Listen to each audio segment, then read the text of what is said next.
Hey everybody, what's going on? Welcome back. Today we're going to be moving the zoo back into the city. No, it is not done yet, but Mrs. Bricksie and I have made tremendous progress over the last short while here with developing the zoo. We're pretty happy about it.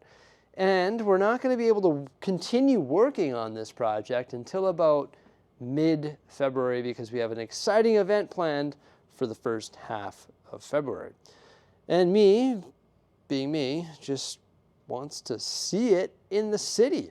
And in addition to placing it in the city, I also want to work on some of the surrounding details and make sure what we're doing here or what we've done so far actually fits where it's going to be placed in the city. For example, there's rock work over here that needs to connect to a platform up top and the platform over here, and there's more rock work over there, so I just need to make sure that everything is going to work. Plus, there's some question marks that we need to figure out. For example, there's water up here that's flowing into the city, which is right beside a residential area, which was supposed to be a mountain once upon a time.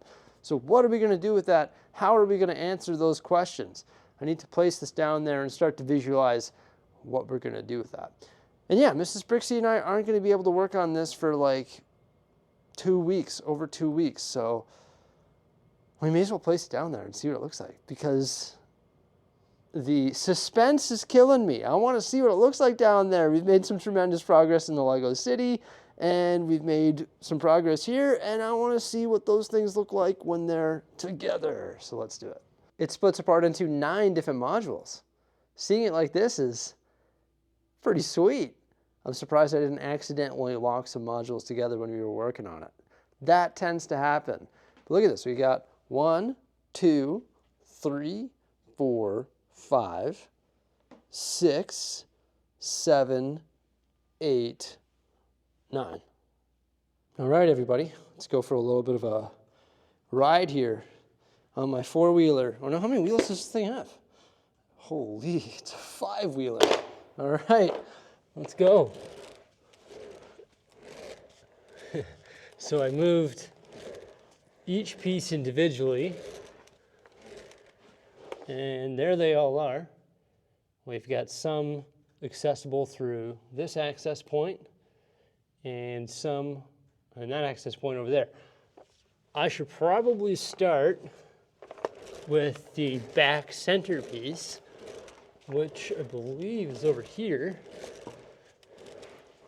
And that is the aviary. And then I can build to the left and right of that, and then build forward. So the back wall for the aviary, then the lions, and then this is the back wall for the elephants. And you can see how much space we have to work with when I get around to detailing the interior of the paddock and giving this zoo like a full interior for zoo workers or zookeepers or zoologists. It's going to be insane. The problem is when I do that, all those details are going to be hidden under a mountain or under this wooden structure that is supporting the botanical garden. So is it going to be worth it? We're going to know those details are there, but is it my top priority to work on that when other components of the city that are visible all the time don't have details? I don't know. Probably not. I should probably work on the visible stuff first. So the entire back wall is now built. Pretty easy to slide in place, connect a few tiles so they all connect together, and then also slid the entrance in as well. 2 large modules remained. There's this massive plate, and I've got to raise the roof with that one. I've got to lift it through the access point over my head, so that's pretty funny, but it's reinforced mills, so it survives the journey, no problem. We've got monkeys and big cats, and that needs to be developed. And I can bring that upstairs individually and work on it. We don't need everything up there to work on the big cats, for example, so that's nice. We're going to have more desk space up there. Same with the incomplete modules in the center there. If I want to work on the entrance, well, we just bring that up there and work on it. And the last module was this big one right here, which is smaller than the big cat one, so pretty easy to place as well. And then there's some details. For example, the lid for the lion den, That one bridges onto 2 different plates, so it needs to be placed individually. Also, the big tree, didn't want to damage that, so place that individually. And then we finally put the lid on the aviary, and we have these 2 last corner tiles, which actually hold or bridge between multiple plates as well. And that's for the gator enclosure. And just like that, I managed to move the entire zoo in the time that it took Mrs. Bricksie to go get McDonald's breakfast for us. She's not even back yet. I'm hoping she's going to pop through that door right now. I'm waiting for her. I beat her.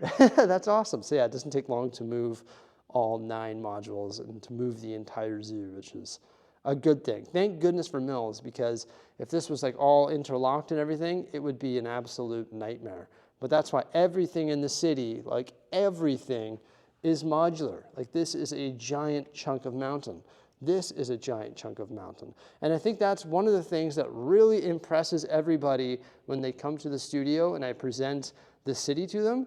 And if they don't know a whole lot about Mills and Lego or just Lego city building in general, when I show them that each piece is its own entity, they're like, what? That is so cool. You can extract these residential buildings or any of those modular buildings and just pull them out as entities and move them around freely. It's like, yeah, that's the beauty of like modularized Lego. So this is the rock work that I was talking about. I wanted to place this to make sure that this actually blended in, and you can see when I rebuilt this, because we put that paddock entrance there, I actually moved it a little bit. So we've got some hard edges there that I'm gonna have to blend in, or I might have to rebuild some of this rock work here. This one is detailed, this one is not, so that's the difference. We've got that with the trail, the trees, and some vegetation, and some mid-rock, and then we have that. So eventually we're gonna make it all look like this. But I have this water that feeds into this massive river that goes all the way over there, and it doesn't start anywhere. That is a concern, because this was going to be a mountain range, but then I turned it into residential. So what am I going to do with that water? Could there be a natural spring that's coming out here when we do some sort of hot spring up here? That might be cool, like natural pools of water and hot springs that flow down. That might make sense. It might pair up nicely with the botanical garden. Look who's here. See? Show the bag off. Where's the bag? You got the bag? You got the goods? Oh, golden arches. Beauty. We got some coupons in the mail. Ha! You better believe we're going to utilize those coupons. I can't wait. You know, when I was trying to sleep the other day, I was thinking about that water. I was like, what are we going to do with that water? The mountain range is no longer going to be there. There's going to be a mountain range over there where we have those little cabins and the Mountain View Observatory, but that doesn't really help me because the river is over here. So what are we going to do with that water? Maybe, I was thinking this, maybe I could build up an elevated extension of the range all the way across, going over top of that train. So this is more so like a train tunnel. And when we have the mountains here, water could be flowing down from like not an ice cap, a glacier or whatever, right? Flowing down from the high ground where we have like the ski hill and stuff, and then flowing along here and connecting to this water and then meandering through here and eventually spilling off the table. And then the water would start over here, flow all the way along and all the way around and off the table. That might be the solution, and it would fill in this area with some really cool rock work in front of those houses all the way around. So I was thinking that would be cool. It's going to be a big process, but hey, this entire countryside is going to be a big process. It's all about taking it one day at a time here in the studio, and eventually 5 years from now it'll all be done. Maybe not 5 years. I mean, we developed the old Lego room, like my basement was sort of like similar scale at that point, you know, like in that point in our Lego collecting career or hobby, and we got it done in 4 years, from 2020 to 2024. So maybe this will take me 4 years as well.